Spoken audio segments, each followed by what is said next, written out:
নমস্কার, আমি অ্যাস্ট্রোলজার বৈশালী সরকার। আজকে একটা দারুণ বিষয় নিয়ে আলোচনা করব। ভাগ্য, অর্থাৎ ভাগ্যে নাইকো ঘি ঠকঠকালে হবে কি। এটা আমরা ছোটবেলা থেকে শুনে আসছি। অর্থাৎ আপনার ভাগ্য যদি ভালো না হয় তাহলে আপনার কোনো দিক থেকেই কিন্তু আপনি উন্নতি পাবেন না। আর ভাগ্যকে 2026 সালে কিভাবে হাতের মুঠোয় নিয়ে আসবেন তার উপায় কিন্তু আমি আজকে বলবো। তার জন্য কি করতে হবে? শুরু থেকে শেষ অবধি আমার সাথে থাকতে হবে।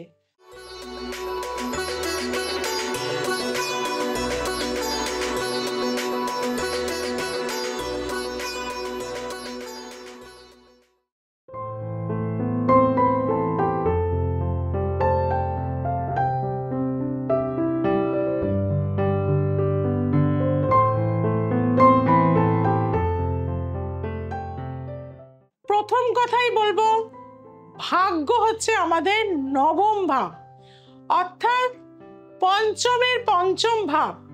পঞ্চম হচ্ছে আমাদের প্রেজেন্ট সিচুয়েশন, আর সেই প্রেজেন্টটাকে আরেকটু গতিশীলতা অর্থাৎ উন্নতির জায়গা আমরা পাবো কিনা। আপনি পড়াশুনো করছেন কিন্তু আপনার হায়ার স্টাডিজ হবে কিনা, আপনি বিদেশ যেতে চাইছেন, ভাগ্যের সহায়তা পাবেন কিনা, আপনার মেয়ে বা ছেলে একটা ভালো বিয়ে দিতে চাইছেন, ভাগ্য কি আপনার সাথ দিচ্ছে, কোনোভাবে উপায় হচ্ছে, বা বিয়ের পরে ভাগ্যের উন্নতি হচ্ছে, না আপনার বউ আপনার বাড়িতে যেদিন থেকে পা দিয়েছে সেদিন থেকে আপনার ব্যবসা আস্তে আস্তে আস্তে ডুবে গেল।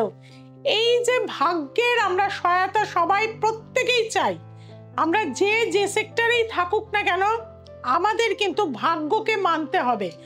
অর্থাৎ সৃষ্টির বীজ এই 1-5-9 মধ্যেই কিন্তু লুকিয়ে আছে। আপনার পিতা থেকে আপনার জন্ম, আর আপনার থেকে আপনার সন্তানের জন্ম। এই সার্কেলই কিন্তু আমাদের সমস্ত সমাজ বা পৃথিবী বা সব কিছু সৃষ্টি যেখান থেকে শুরু, সেই জিনিসটাই কিন্তু এই 1-5-9 মধ্যে।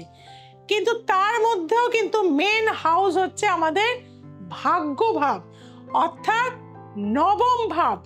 পিতার জায়গা থেকে আমরা যদি ভাগ্যশালী না হই তাহলে কিন্তু আমাদের জীবনে অনেক কষ্ট করতে হয়। আপনারা আপনাদের নিজের জীবন দিয়ে দেখুন যে ছোটবেলায় যদি বাবা ছেড়ে চলে যায় বা বাবার অকাল প্রয়াগ হয়ে যায় তাহলে কিন্তু দেখা যায় যে সেই সমস্ত বাচ্চাদের প্রবল কষ্ট করতে হয়। অর্থাৎ ভাগ্যের সহায়তা তারা কিন্তু পায় না, পিতার সহায়তা তারা কিন্তু পায় না, গুরুজনের সহায়তা তারা কিন্তু পায় না। মেষ লগ্ন, এই যে আমাদের 12টা হাউস আছে, প্রত্যেকটা রাশির কিন্তু একটা ভাগ্যস্থান আছে। অর্থাৎ মেষ রাশির কিন্তু বৃহস্পতি ধনু রাশি, এটা কিন্তু তার ভাগ্যের স্থান। আর সেই ভাগ্যের লর্ড যদি জন্মকুণ্ডলিতে মেষ রাশি যারা রয়েছেন যদি নিচস্থ থাকে, যদি পাপমধ্যগত থাকে, তাহলে কিন্তু আপনার মধ্যে যতই গুণ থাকুক না কেন, অনেকে দেখবেন ভালো গাইতে পারে কিন্তু ভাগ্য নেই, কেউ ডাকে না। অনেকে দেখবেন খুব ভালো রাইটার কিন্তু কেউ আপনাকে কিন্তু বই ছাপবে না বা সেল হবে না। যার ফলে কিন্তু এই বৃহস্পতি মেষ লগ্নের জাতক জাতিকাদের যাতে ফেভারে চলে আসে তার জন্য কি করবেন? মা তারার পুজো করুন, কারণ মা তারা হচ্ছেন বৃহস্পতির অধিষ্ঠিত দেবী। তারা ওই বিদ্মহে মহাগ্রাহই ধীমহি তন্ন তারে প্রচোদয়াৎ। প্রতি বৃহস্পতিবার মা তারার পুজো করুন, নিজের গৃহে হলুদ বস্ত্র ধারণ করুন, মা তারাকে জবা ফুলের মালা দিন, দিয়ে পুজো করুন, দেখবেন ভাগ্যের উন্নতি আস্তে আস্তে আপনার হবেই। আসছে বৃষ রাশি। বৃষ রাশির নবম ভাব কিন্তু চলে যাচ্ছে মকর রাশি, এবং এই নবম ভাবের অধিপতি গ্রহ হচ্ছে কিন্তু শনি মহারাজ। অর্থাৎ আপনার জন্মছকে যদি শনি পাপপীড়িত হয়ে থাকে, নিচস্থ হয়ে থাকে, দুস্থানগত হয়ে থাকে, পাপ মধ্যগত হয়ে থাকে, বা নক্ষত্র যদি শনির বদ বিপদ প্রতারিত থাকে, তাহলে কিন্তু আপনি এই ভাগ্যের সহায়তা পাবেন না। অর্থাৎ ভালো কর্ম পাবেন না, জীবনে উন্নতি পাবেন না, বিদেশ ভ্রমণ হবে না, সমস্ত দিক থেকে আপনার বাধা আসবে। কি করবেন? শনির ইষ্ট দেবী মা দক্ষিণাকালী, জয়ন্তী মঙ্গলা কালী, ভদ্রকালী কপালিনী, দুর্গা শিবা সমাধাত্রী, স্বাহা সদা নমস্তুতে, এই মন্ত্র দিয়ে প্রতি শনিবার 8টা ধূপকাঠি জ্বালিয়ে মা দক্ষিণা কালীকে পুজো দিন, অশ্বত্থ গাছে জল দিন, দেখবেন ভাগ্যের আপনার পরিবর্তন হবেই। আসছি মিথুন রাশি। মিথুন রাশির ক্ষেত্রেও দেখা যাচ্ছে কুম্ভ রাশি নবম ভাব, অর্থাৎ কুম্ভ রাশির কিন্তু অধিষ্ঠিত দেবী হচ্ছেন মা কালী, এবং মা কালীর পুজো যদি আপনি করতে পারেন প্রতি মঙ্গলবার, শনিবার, বা কালীঘাটের কালীকে যদি আপনি পুজো করতে পারেন, দক্ষিণেশ্বরে দক্ষিণা কালীকে যদি আপনি পুজো করতে পারেন, তাহলেও কিন্তু আপনার জীবনের উন্নতি অবশ্যই কিন্তু আসবে। কালী কালী মহাকালী, কালীকে পাপ হারিণী, ধর্মার্থ মোক্ষদে দেবী, নারায়ণী নমস্তুতে, এই মন্ত্রের দ্বারা মাকে বাড়িতে পুজো করুন, উন্নতি আপনার কেউ আটকে রাখতে পারবে না। আসছি কর্কট রাশি। কর্কট রাশির ক্ষেত্রে কিন্তু নবমপতি হচ্ছে জুপিটার, অর্থাৎ সেই মা তারা বা ভগবান বিষ্ণুজির প্রতি পূর্ণিমাতে অবশ্যই নারায়ণ পুজো দেবেন। ব্রাহ্মণ ব্যক্তিকে কিছু ভুজি আপনারা এই দিনকে প্রতি পূর্ণিমাতে দিন, আর অমাবস্যা করে মা তারার পুজো করুন। কর্কট রাশি যাদের ভাগ্যের সহায়তা মিলছে না, প্রবল বাধা, কোনো উন্নতি পাচ্ছেন না, একটা ভালো চাকরিও পাচ্ছেন না, বিবাহ হচ্ছে না, সব কিছুতে বাধা, অবশ্যই আপনার ভাগ্য আপনার সাথ দেবে। আমি যা বললাম করুন, ডেফিনেটলি আপনি সাকসেস পাবেন। আসছে সিংহ রাশি। সিংহ রাশির নবমপতি হচ্ছে মেষ রাশি, অধিপতি গ্রহ হচ্ছে মঙ্গল। ভগবান বিষ্ণুজি বা রামজি বা হনুমানজির পুজো করুন, প্রতি মঙ্গলবার নিরামিষ আহার খান এবং বজরংবলী পুজো ভালো করে করুন, প্রত্যেকটা মন্দিরে গিয়ে সেবা দিন, দেখবেন আপনার জীবনের প্রতিটা বাধা, দুর্ঘটনা, অ্যাক্সিডেন্ট, ফাঁড়া বা লিটিগেশন ঝামেলা থেকে আপনি অবশ্যই উপকার পাবেন। আসি কন্যা রাশি। কন্যা রাশির কিন্তু নবম ভাব শুক্রের ঘর, অর্থাৎ বৃষ রাশি।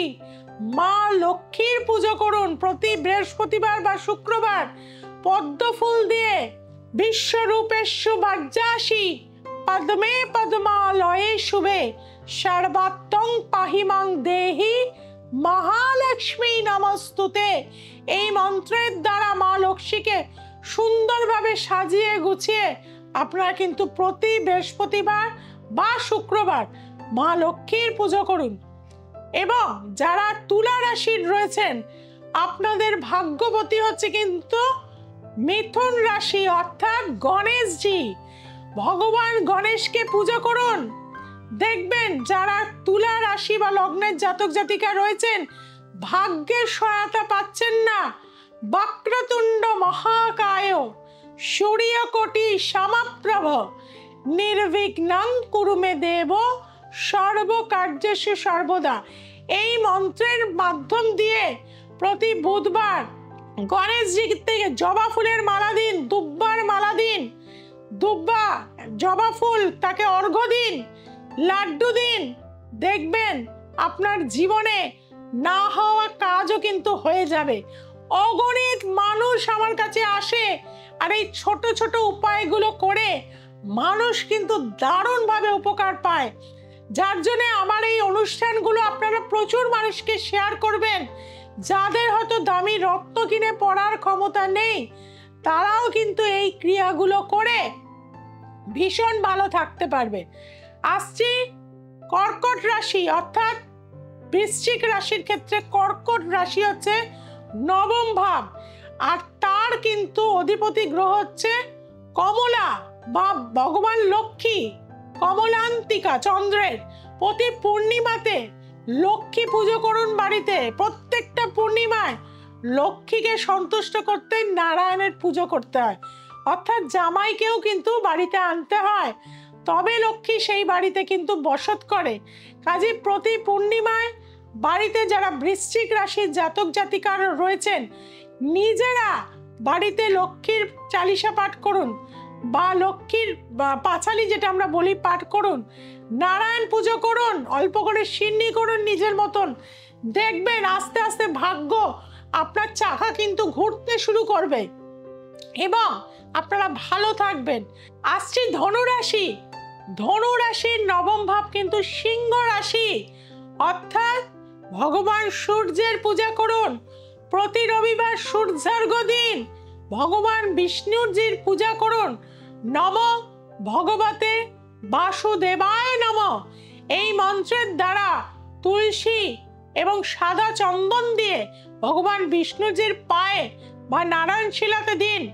দেখবেন আপনার জীবনে আস্তে আস্তে কিন্তু উন্নতির শিখরে আপনি পৌঁছাতে পারবেন। আসছি মকর রাশি। মকর রাশির ক্ষেত্রে নবম ভাব হচ্ছে কিন্তু কন্যা রাশি, আর কন্যা রাশির অধিপতি গ্রহ হচ্ছে ভগবান কার্তিক। কার্তিকজির যদি পুজো করতে পারেন সেটা ভীষণ ভালো হবে। সারা বছর যদি কার্তিক পুজো করতে পারেন সেটাও খুব ভালো। না হলে আপনারা অবশ্যই কিন্তু ভগবান নারায়ণের পুজো করুন, সেটাও কিন্তু ভালো হবে। বা না পারলে শিবজির পুজো করুন, তাতেও কিন্তু আপনার জীবনে ভাগ্যের উন্নতি কিন্তু বাড়বে। প্রতি সোমবার ভগবান শিবের পুজো করুন। ওং তৎপুরুষায় বিদ্মহে মহাদেবায় ধীমহি তন্নো রুদ্র প্রচোদয়াৎ এই মন্ত্র অবশ্যই দিয়ে ভগবান শিবকে কাঁচা দুধ, বেলপাতা, অগুরো, কর্পূর এবং একটু সিদ্ধি দিয়ে অবশ্যই পুজো দিন। আসছি কুম্ভ রাশি। কুম্ভ রাশির নবম ভাব হচ্ছে তুলা রাশি, অর্থাৎ ভগবান বিষ্ণুজির পূজা করতে পারেন এবং তার পাশাপাশি কিন্তু গণেশজিরও পুজো করতে পারেন, তাতেও কিন্তু আপনার লাইফে কিন্তু আপনি সাকসেস পাবেন। আর শেষ রাশি হচ্ছে মীন রাশি। মীন রাশিদের জাতক জাতিকাদের বলবো আপনার নবম ভাব হচ্ছে কিন্তু মঙ্গলের ঘর বৃশ্চিক, সেখানে কিন্তু অধিপতি গ্রহ হনুমানজি। হনুমান চালিসা 108 জন মানুষকে দান করুন, হনুমানজির পুজো করুন, হনুমান চালিসা রোজ পাঠ করুন। দেখবেন ভাগ্যের সহায়তা আপনারা পাবেনই।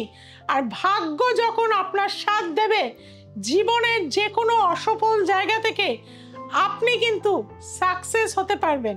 অর্থাৎ বন্ধুরা 2026-এ সুন্দর সুন্দর উপাচার করে আপনারা কিন্তু নিজের ভাগ্যকে নিজেই হাতের মুঠোয় নিয়ে আসবেন। এবং এর থেকেও যদি আপনাদের জীবনে আরো বড় সমস্যা রয়েছে, দাম্পত্য জীবনে ঝড় রয়েছে, কালসর্প দোষ রয়েছে, মাঙ্গলিক দোষ রয়েছে, বড় বড় অ্যাক্সিডেন্ট হচ্ছে, ছন্নছাড়া দোষ, স্থাপিত দোষ, পেটবাধক যোগ, এই ধরনের যোগগুলো যদি থাকে তাহলে কিন্তু 18ই ডিসেম্বর আমি কিন্তু পৌষকালী অমাবস্যা মায়ের কাছে চলে যাচ্ছি, মা তারার কাছে। সেখানে কিন্তু আমি হোম, যজ্ঞ, আহুতি এগুলো কিন্তু করব মহাশ্মশানে। যারা আসতে চাইছেন অবশ্যই আমাদের যে বুকিং নাম্বার সেখানে কিন্তু যোগাযোগ করুন। আর এই 50 উল্টা প্রত্যেকে কিন্তু উপহার হিসাবে পেয়ে যাবেন এই সময়। যারা নিতে চাইছেন কনসালটেন্সি যারা করাবেন অবশ্যই আপনার নাম, ফোন নাম্বার দিয়ে বুকিং করিয়ে নিন। এবং যারা চেম্বারে আসতে চাইছেন, কলকাতার বিস্তীর্ণ অঞ্চলে আমার চেম্বার রয়েছে, কলকাতার বাইরেও দুর্গাপুর, আসানসোল বিভিন্ন জায়গায় চেম্বার রয়েছে। এছাড়া মালদা, বহরমপুর, শিলিগুড়িতে প্রতি মাসে আমার চেম্বার থাকছে। সেই চেম্বারে কিন্তু আপনারা যোগাযোগ করে নিন। নিচে যে ফোন নাম্বারগুলো যাচ্ছে, দ্য এসেন্স অফ অ্যাস্ট্রোলজি আপনারা দেখেন, ভালোবাসেন, কিন্তু সাবস্ক্রাইব করতে ভুলে যাচ্ছেন। আর চ্যানেলটিকে কিন্তু প্রচুর মানুষের কাছে শেয়ার করতে হবে, কারণ এই ছোট ছোট জিনিসগুলো করে যাতে মানুষ ভালো থাকে তার কিন্তু উপায় আছে। আর শ্রীমতী বৈশালী সরকার মানেই চ্যালেঞ্জ গ্যারান্টি যুক্ত রেমেডি। যারা একবার আমার কাছে এসছেন তারা আমাকে ছেড়ে কোথাও কিন্তু যান না। আর আপনি যদি খুব কঠিন সমস্যায় রয়েছেন, একবার আমার কাছে আসুন, দেখবেন জীবনে আপনার সফলতা হবেই। সবাই ভালো থাকবেন, সবাইকে ভালো রাখবেন। জয় তারা, জয় মা তারা, জয় জয় তারা, হর হর মহাদেব।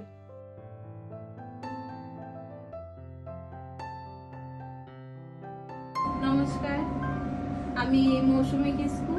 আমি এসছি বালুরঘাট থেকে। আমি ম্যাডামের কাছে এসে ভীষণ উপকৃত হয়েছি এবং ভীষণ ভালো ফল পেয়েছি। আমার পুরো ফ্যামিলি ভীষণ এখন ভালো আছে, আমরা সবাই খুব ভালো আছি। যারা সমস্যার মধ্যে রয়েছেন কিন্তু কোথাও কাজ সেইভাবে আপনারা পেরে উঠতে পাননি, আমি বলবো আপনারা একবার প্লিজ ম্যাডামের কাছে আসুন। আশা করছি আপনাদের নিশ্চয়ই কোনো না কোনো পথ উনি আপনাদেরকে দেখাবেন।